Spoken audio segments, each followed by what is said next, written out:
c'est peut-être qu'à la fois on puisse échanger, mais rebondir les uns sur les autres et échanger entre vous et avec vous. Moi, j'ai plein de questions. Voilà, mais la première, on évoquait là, c'est à la fois l'impact sur les équipes et l'impact sur le recrutement. Parce que on sait par exemple les métiers de soins, c'est des métiers en tension. Ça ne va pas être simple non plus de recruter du côté des transports collectifs, du côté de la distribution. On peut avoir éventuellement aussi sur tous ces métiers-là des turnovers. Donc voilà, une question là, et sinon qui a envie d'autres questions qui se poseraient, je alors à vous. Ah, monsieur. Pardon, je suis un peu avec une patte, donc je ne trouve pas très vite. Très bien. Monsieur Deschamps, enfin voilà, je suis infirmier de santé au travail. J'avais une question pour le transport. À un moment donné, c'est au niveau de l'accompagnement, une fois qu'il y a eu l'agression. Je me pose une question, alors point de vue juridique, je suis là de dire tout ça, mais pourquoi l'entreprise ne porte pas plainte? Voilà, pourquoi l'entreprise ne porte pas plainte et accompagne, à mon sens, peut-être plus le salarié? Alors mon collègue qui est directeur de la société, c'est plus capable de voir les émissions-là, mais je crois qu'il y a un problème, effectivement, une plainte en tant qu'entreprise n'est pas recevable, il faut que ce soit le salarié victime de l'agression qui est recevable.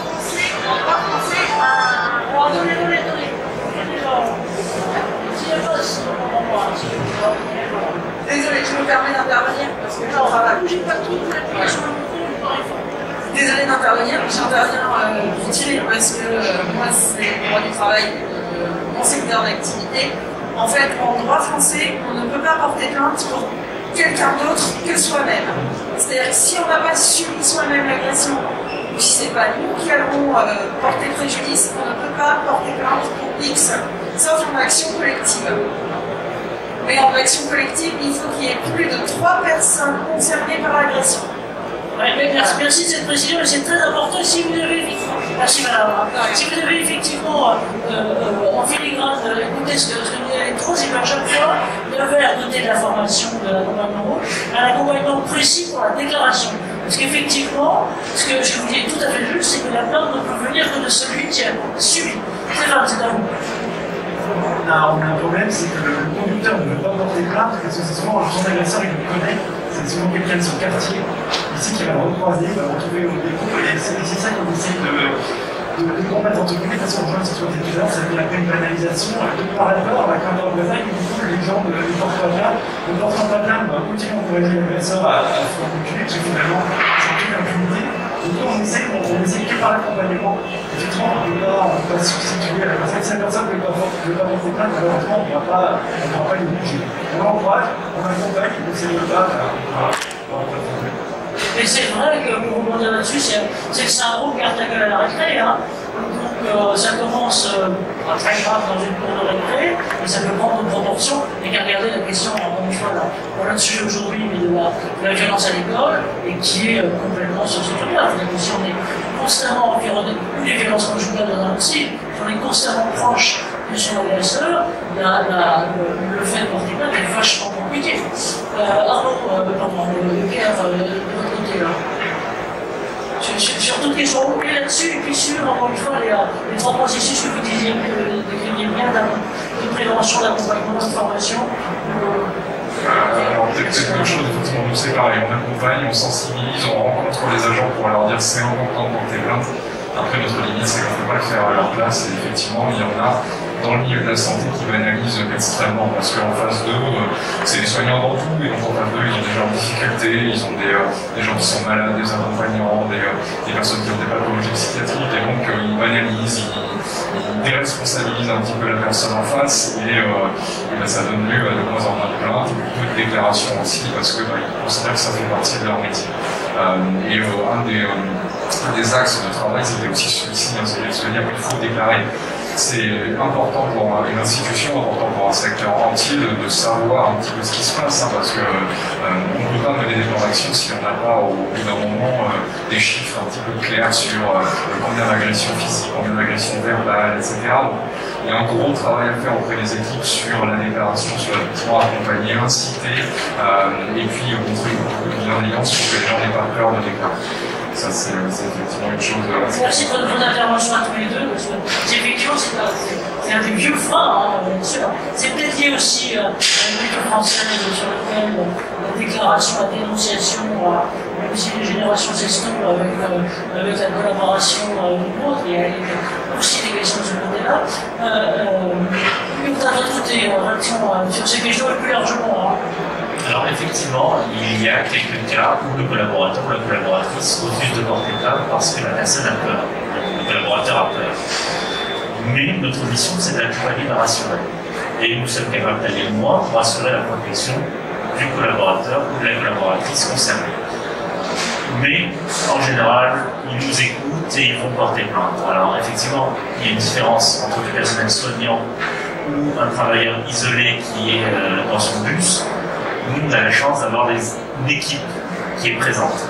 Le personnel soignant, effectivement, il a son ressenti et je ne suis pas là pour faire du mal. Alors, même si porter plainte, ce n'est pas faire du mal, c'est juste demander justice, demander à ce que la justice soit rendue. Et surtout, ce que nous mettons en avant, c'est le fait que si aujourd'hui ça a été juste une imprimante qui a été jetée, ou il y a une insulte raciste qui a été proférée, demain, qu'est-ce que ça va être?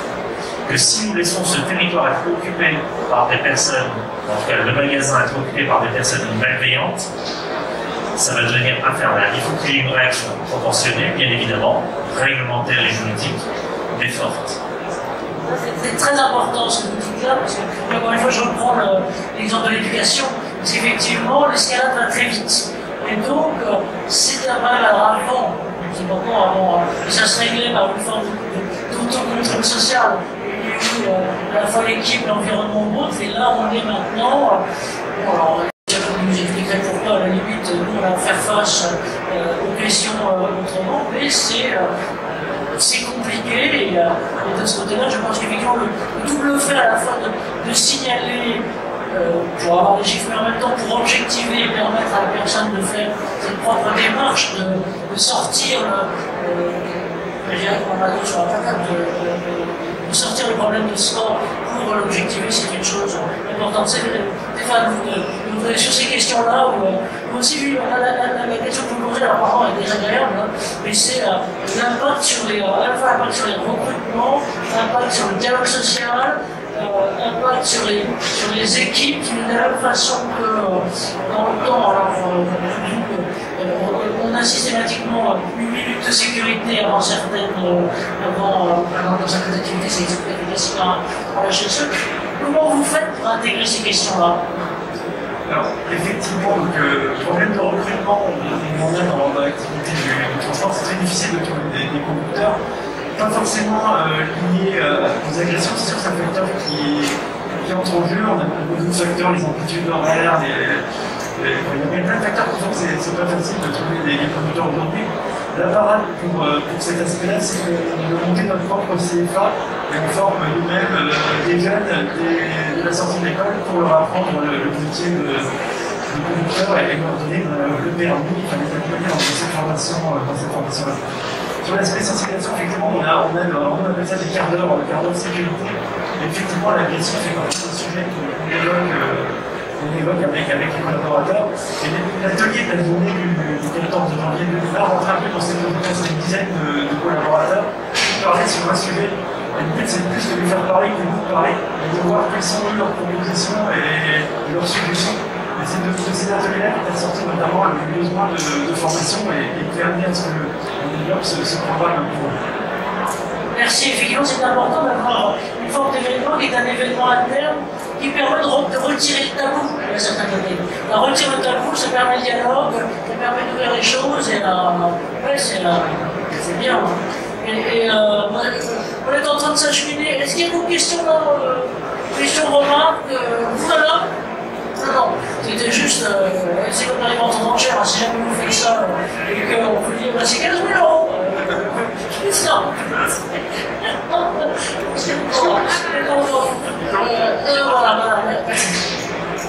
Donc pareil, sur le menton, on articule et on prend le salon. Ok, ça marche. Je voulais vous demander, en fait, si vous avez mis en place des cellules d'urgence quand il y a des soucis dans le cas d'alcool extrêmement violent, et s'il y a des cellules d'écoute psychologique trentaine, bien entendu, avec un numéro de soutien, mais téléphonique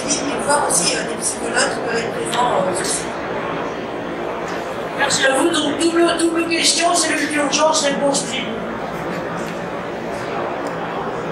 Alors, nous, on a la chance d'être effectivement un établissement de santé avec des ressources de psychiatres, de psychologues. On a beaucoup de gens qui sont formés à la crise, hein. On a un centre d'accueil de crise, et puis on a des psychiatres et des psychologues qui interviennent dans les cubes. Les cubes, c'est ceux qui viennent intervenir sur des accidents extrêmement violents, par exemple sur les attentats. C'est des équipes qui vont se déplacer et puis qui vont débriefer à chaud les victimes. Donc nous, on a ces compétences-là en interne, et effectivement, à chaque fois qu'il y a un événement un peu traumatique, soit individuel, soit collectif, ça peut être un décès violent de patient aussi, hein. C'est pas systématiquement sur une agression, mais ça arrive sur de l'agression. Dans ce cas-là, on fait intervenir une équipe de psychologues et psychiatres sur le terrain pour faire un débriefing d'équipe, et ensuite il y a la possibilité d'avoir des suivis à plus long cours avec un psychologue et un psychiatre. C'est notre chance en tant qu'établissement, en tout cas, de santé. Alors effectivement, alors quand on se contacte cet événement violent qui pourrait survenir sur un site, il y a le staff région qui se déplace immédiatement. Lors des sensibilisations à la gestion du vol à main armée, ce que je dis, et pour l'avoir vécu, je trouvais ça vraiment touchant, c'est qu'il y a une solidarité grave, région, nation, qui s'articule autour du magasin concerné, du site concerné. Un directeur de magasin qui avait vécu un vol à main armée m'a dit: j'ai reçu des messages de directeurs de magasin que je ne connaissais absolument pas, des messages de solidarité. Donc le staff région se déplace, la direction sécurité et sûreté se déplace, aussi vite qu'elle le peut. On ira beaucoup plus vite à Béthune que sur le magasin de Pau. Mais on se déplace. Et il y a bien évidemment une cellule d'urgence, s'il y a on ne peut pas les nommer, on a changé le nom, c'est le numéro B. Mais il est difficile de pousser les collaborateurs à prendre ce numéro. Un livreur itinérant avait vécu une agression. Il va pour livrer un client et il revient. Il nous dit, en sortant du camion, j'ai vu des mecs, je ne les sentais pas. Et puis au retour, il met sa caisse dans le fourgon et il y a un gars qui pointe une arme sur lui, cagoulé. Alors c'est des itinérants, c'est des livreurs, c'est des costauds. Ça se passe bien, ils nous disent t'as eu peur, ils rigolent et ils s'en vont. Donc on va le voir, c'était sur la région parisienne, on est immédiatement sur place et on lui propose la cellule psychologique. Non, j'en veux pas, non. Voilà, c'est vas-y, tu verras, il va pouvoir t'accompagner. Il a refusé. Et puis le soir, donc le lendemain, il nous rappelle, il nous dit j'étais à table avec mes enfants, je parle de ce que j'ai vécu, et son gamin lui dit si ça se trouve, papa, il serait plus là aujourd'hui. Donc, il nous a rappelé le lendemain, il a dit je prends la cellule psy. Cette cellule psy, ce qu'on explique, c'est qu'il y a peut-être une brèche qui s'est créée en vous. Nous, alors je suis avec mon collègue de la sûreté qui est présent, nous, on va arriver, on va poser des questions très souvent maladroites, les techniques. Ils étaient combien, les éléments de langage, ils ont vu la police et puis ils vont voir la direction sécurité et sûreté tout de suite après.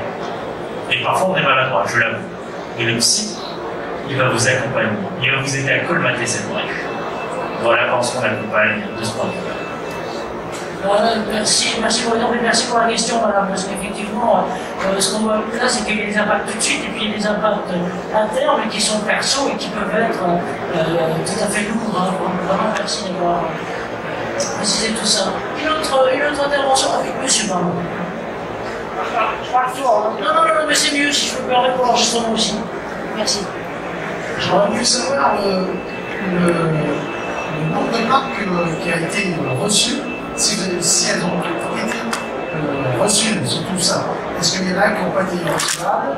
Est-ce que ces agents-là ont eu un suivi? Est-ce qu'ils ont eu un retour des plaintes?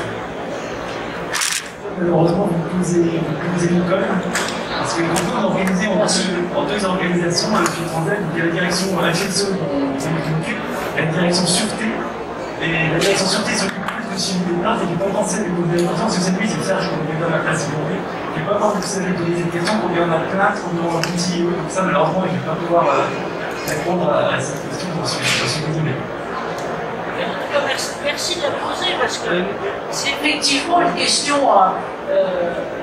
On a aussi tous des nous-mêmes sur des trucs très quotidiens. Est-ce qu'on n'est pas parano? Est-ce qu'on n'est pas en train de s'auto-courir le bout? Ou est-ce qu'on n'est pas au contraire en train de s'auto-censurer grave? Et donc je crois que c'est un truc qui est, encore une fois, c'est vraiment difficile. On parlait tout à l'heure d'indicateur de mesure, c'est un bon outil pour voir justement dans le temps comment ça va évoluer avec le process qu'on met en place. Et voir si effectivement cet accompagnement managérial porte pas ses fruits. Vous voulez reprendre, allez-y. Je vous dis ça parce que je suis de Nantes Métropole, je suis mandaté CHSCT à la CGT, et les agents ne veulent plus justement aller déposer plainte parce qu'il n'y a pas de retour. Le souci est là en fin de compte, c'est-à-dire que toutes les plaintes sont pas prises en compte, et c'est un réel souci pour les agents. C'est pour ça que dans la formation, on explique aussi pour les agents, parce qu'effectivement, plainte n'est pas un décorateur. Par exemple, les insultes, il faut que ce soit des menaces de mort, des menaces de mort répétées. Donc tout ça, il faut l'expliquer aussi aux conducteurs parce qu'on risque de les motiver si en plus à porter plainte alors que l'agent de police en face ou de gendarmerie va leur dire non, ça c'est pas recevable. Effectivement, on essaye de travailler aussi sur leur expliquer qu'est-ce qui est vraiment susceptible de donner les droits à une plainte. Et là, sur cela, il faut vraiment que vous y alliez et non vous accompagnez.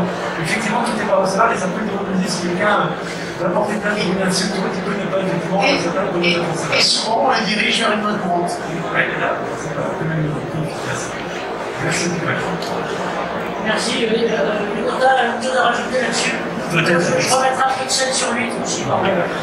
Peut-être en complément, mais il est important de les pousser à porter plainte et l'accompagnement que l'on fait, c'est avoir les bons éléments de langage pour tenter pour faire en sorte que la plainte soit recevable. Il est important de porter plainte pour que les forces de police en local puissent quantifier le nombre de violences, d'incivilités ou d'agressions, enfin de violences sur le secteur. Parce que quand tout va bien, il y aura peut-être moins d'effectifs, il y aura moins de monde. Et on insiste. Et si la plainte n'est pas reçue, alors on ne réussit pas à chaque fois, je vous avoue, les plaintes n'aboutissent pas toutes. Mais on appelle les forces de police en local, on leur explique le contexte et on essaie de faire en sorte que la plainte soit reçue. Juste compléter, je pense que ce qui est important, c'est effectivement quand l'entreprise ou le secteur met en place un accompagnement. Nous, on a notre responsable de la sécurité qui accompagne, qui se déplace jusqu'au commissariat. Et c'est vrai que dans les éléments de langage, dans le soutien de la plainte, c'est beaucoup plus compliqué de ne pas recevoir une plainte quand elle est vraiment accompagnée et qu'on sent qu'il y a un accompagnement institutionnel qui se fait. Institutionnel et hiérarchique, C'est ça. dire les choses. Et dans la charte police-justice, nous, on a mis en place, le procureur nous fait des retours sur certaines condamnations, ce qui nous permet derrière de faire un retour en disant oui, celui qui a agressé, il a eu tant d'amende et puis en mode sursis, les peines sont assez importantes, en tout cas pour le personnel soignant qui est considéré comme un personnel un peu particulier, les peines sont assez lourdes. Ça, effectivement, c'est un peu ce que vous décriviez dans un autre. Tu sais, c'est un peu une. Alors, j'aime pas le terme de culture d'entreprise, mais enfin, c'est quand même globalement un peu ça. C'est le climat ou l'ensemble qui fait qu'on se fait confiance ou pas. Et remonter ça, c'est vrai que c'est compliqué. Moi, j'aurais un autre truc pour vous, bien méchant. Pour illustrer mon propos, ces formes de violence, c'est sur les réseaux sociaux également, qu'on n'a pas évoqué, où on reçoit une menace, je vais faire exploser le magasin d'un tel ou un SAV. Bon, à 6h du matin, les forces de police sont débarquées chez l'individu, gamin de 13 ans, qui vit avec sa maman seule. Les forces de police un peu gênées disent bon, il a fait quasiment pipi sur lui. Pas de problème de scolarité, mais on sent que il y a une petite tension à la maison. Qu'est-ce que vous faites? La police, qu'est-ce que vous ressentez? Je pense qu'il a bien appris la leçon, qu'il ne recommencera plus. Mais il a fallu formaliser les choses. Il a fallu acter. Très important ce que vous dites là sur la nécessité de formaliser et de formaliser avec les termes de la réalité. Hein. C'est vrai, là, puis encore une fois, par contre, dans notre côté de la barrière et on fait de la même façon qu'on a mal à recevoir les plaintes de violence conjugale et ça tourne à la courante, c'est globalement le mouvement, mais dans un autre style, alors par là c'est pas vu directement, mais c'est globalement le système hospitalier français a depuis l'administration aussi. Il y a des pudeurs de style et des pudeurs de langage qu'on n'est pas appelé, comme aurait dit Mondou, un chat et frison à fripon.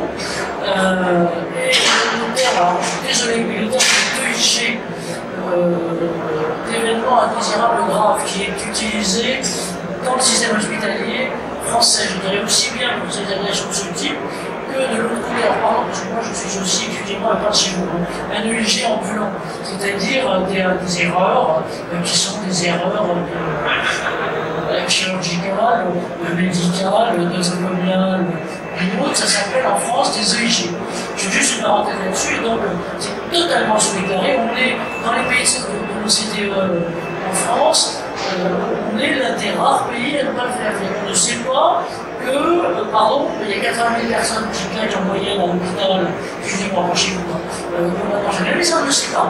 Et donc, ça, c'est aussi une culture, c'est globalement d'accepter les choses, parce qu'on peut s'améliorer en fonction de, pardon, c'était pas là-dessus. Mais ce que vous avez tous dit, et c'est vrai, parce que ce qui m'intéresse cette transformation, ce qui est passionnant dans les interventions que vous avez vues les uns les autres, c'est des interventions de formalisation. C'est-à-dire qu'il faut pouvoir dire, identifier, mesurer. Voilà. Juste une petite précision, je voudrais revenir sur les défauts de plainte. En fait, j'attendais une confirmation d'infinité étudiante en droit. Les commissions n'ont pas le droit de refuser une plainte.